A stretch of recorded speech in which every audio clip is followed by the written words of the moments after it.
Over the years, surgeons have developed many types of weight loss procedures, from JIB in the 1950s to gastric sleeve in 1990 and ESG in 2004. But did you know that a lot of these surgeries are based on the original gastric bypass, called Roux-en-Y, invented by Dr. Mason and his team in the 1960s? For example, there's the Celastic Ring gastric bypass from 1989 and the mini gastric bypass, also known as one anastomosis gastric bypass, from 2001. Curious to know how the original method is different from the latest one? Keep watching!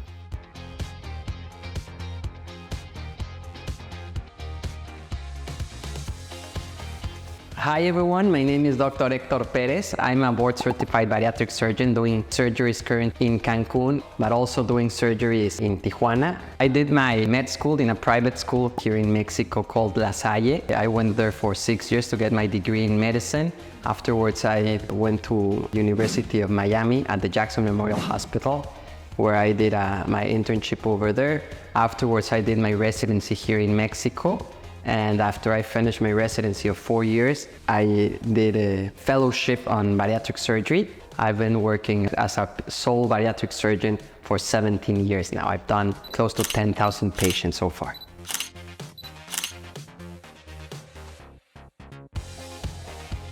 The mini gastric bypass. So I would love if we could change that in the future, not to MGB, but AOGB, because that's the name that ASMBS, the American Society of Bariatric Surgery, has already approved. Because unfortunately, mini gastric bypass, it's a terrible name.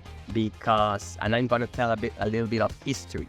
Dr. Rutledge in Duke University in Carolina invented this procedure more than 20 years ago.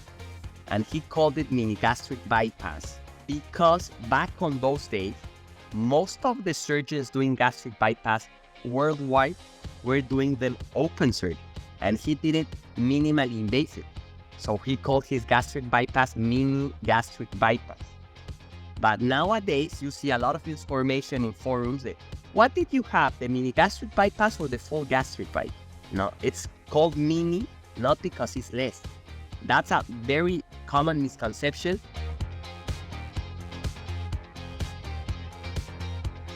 A lot of people call the Roux-en-Y gastric bypass the full bypass. Patients don't know that nowadays, the one anastomosis gastric bypass or mini gastric bypass, it's much more aggressive than the full or Roux-en-Y gastric bypass. Because in a Roux-en-Y bypass, you do a fixed bypass. You don't need to count the whole small bowel. You just bypass 150 centimeters, 200 centimeters, and that's it. In a one anastomosis gastric bypass, we count everything.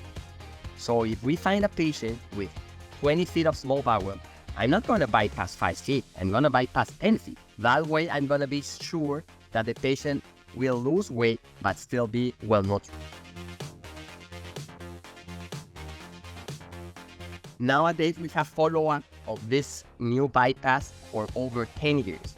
Papers have compared traditional Roux-en-Y bypass with one anastomosis 10 years post-op, and the results of the one anastomosis are very superior.